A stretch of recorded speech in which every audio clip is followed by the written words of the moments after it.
Please, sir, take this. Those were the words that changed 17-year-old Amara's life forever. She was standing in the pouring rain, holding the last piece of bread she had. She was hungry. She was broke. She was an orphan with barely enough money to survive. Yet she looked at the homeless man sitting beneath an abandoned building and gave him the only food she had.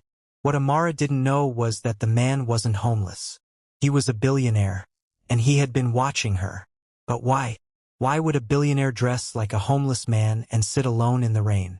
The answer would change Amara's life forever. It was almost 9 o'clock that evening. Dark clouds covered the sky as heavy rain poured onto the streets. People hurried home. Cars splashed through puddles. Shop owners closed their doors. Nobody wanted to stay outside. But beneath the roof of an old abandoned shop sat a man who appeared to have nowhere to go. His clothes were dirty. His shoes were torn. His hair was messy. And his face looked exhausted. People passed him without stopping. Some stared at him. Others moved away as if he were dangerous. But nobody asked the simple question, "Are you okay?" Then a young girl walking down the street suddenly stopped. Her name was Amara. She was 17 years old. And she was an orphan. Amara had lost both of her parents when she was still young. Since then, life had been a struggle. She worked at a small roadside restaurant during the day and lived alone in a tiny rented room. She didn't have much. That night, she had only a few coins in her pocket and one small piece of bread. She had planned to eat it when she got home. But then she saw the man. He was shivering. Amara stood there for a few seconds. She looked at her bread. Then she looked at him. Finally, she walked back. "Sir." The man slowly lifted his head. "Are you hungry?" The man looked at the bread in her hand. Then he looked at the girl. "You should keep that," he said. Amara smiled. "I can get another one tomorrow." She broke the bread in half. Then she handed him the larger piece. The man stared at it. "Why are you helping me?" Amara smiled again. "Because you're hungry." Then she walked away. The man watched her disappear into the darkness. But what Amara didn't know was that the man was not homeless. His name was Daniel. And Daniel was one of the richest men in the country. He owned several companies. He lived in a massive mansion. He had luxury cars and private drivers. He could buy almost anything he wanted. Yet he had spent months pretending to be poor. There was a reason. Daniel had become tired of people treating him differently because of his money. Whenever people discovered he was wealthy, they suddenly became friendly. They offered him help. They praised him. They wanted to be around him. Daniel began wondering, would anyone care about me if I had nothing? So he decided to find out. He dressed in old clothes. He stopped using his expensive cars. He walked through the city like a homeless man. And what he discovered was painful. People insulted him. Some refused to serve him. Others wouldn't even look at him. Until he met Amara. She didn't care about his clothes. She didn't care about his appearance. She simply saw a hungry human being. And she helped him. The next afternoon, Daniel found the restaurant where Amara worked. He entered wearing the same dirty clothes. Amara recognized him immediately. "Sir, you're okay." Daniel smiled. "Yes, I'm okay." Amara brought him some water. Then she quietly brought him food. But her manager saw what she was doing. "Amara!" She turned around. "Yes, sir? What are you doing?" "He hasn't eaten." The manager frowned. "This is a business, not a charity." Amara looked at the man. Then she said, "I'll pay for his food." The manager laughed. "With what?" Amara reached into her pocket. Only a few coins were there. Daniel watched silently. Then he stood up. "Thank you." And he walked out. But once he reached the street, his entire expression changed. He pulled out his phone.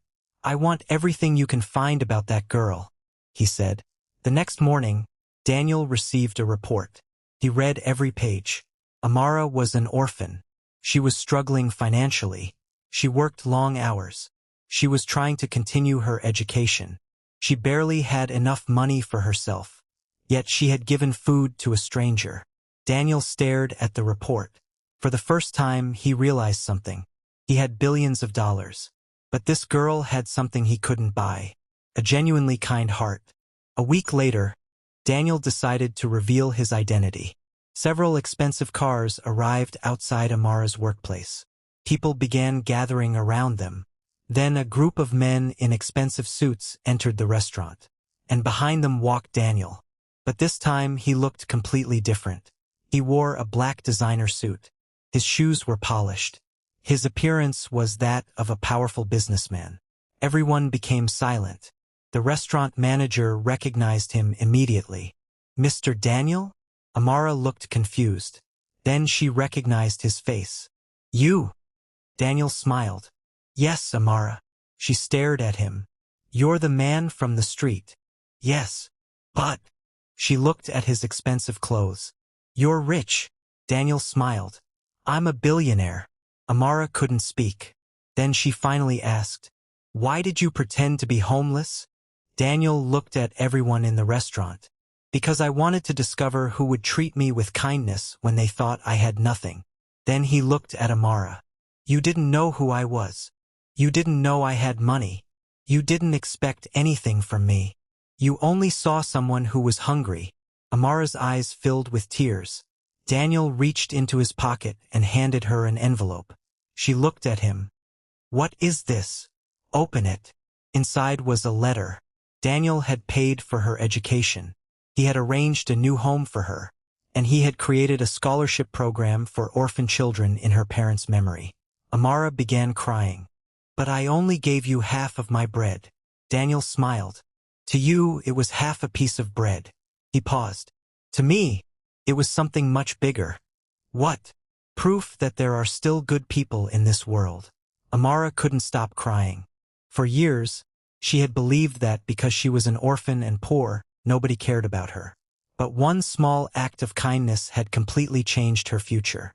1 year later, Amara graduated from school. Daniel was sitting in the audience. And when her name was called, he stood and applauded louder than anyone. But Amara didn't become selfish. She remembered what it felt like to have nothing. So she began helping other orphan children. She donated food. She bought school supplies. She paid school fees. She became the person she once needed when she was younger.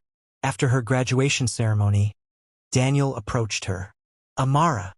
She turned around. "Yes. Why do you keep helping people?" She smiled. "Because they're hungry." Daniel laughed. Then he said, "You know something?" "What?"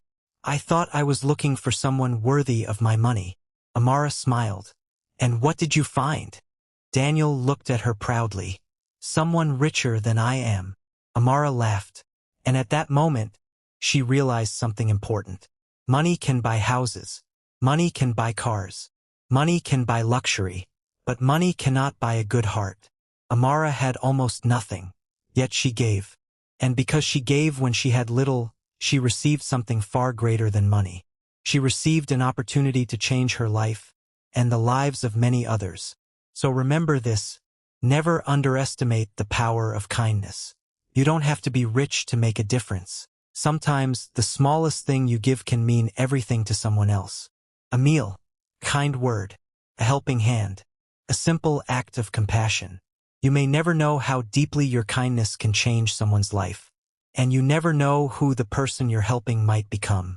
So whenever you have the opportunity to help someone, help them.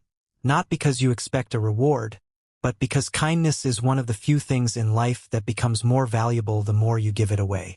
And if this story touched your heart, don't forget to like this video, share it with your friends and family, and subscribe to the channel for more inspiring stories like this. Turn on the notification bell so you never miss our next story. And remember, the person with the least to give can sometimes have the biggest heart. Until next time, stay kind, stay humble, and never stop believing in the power of a good heart.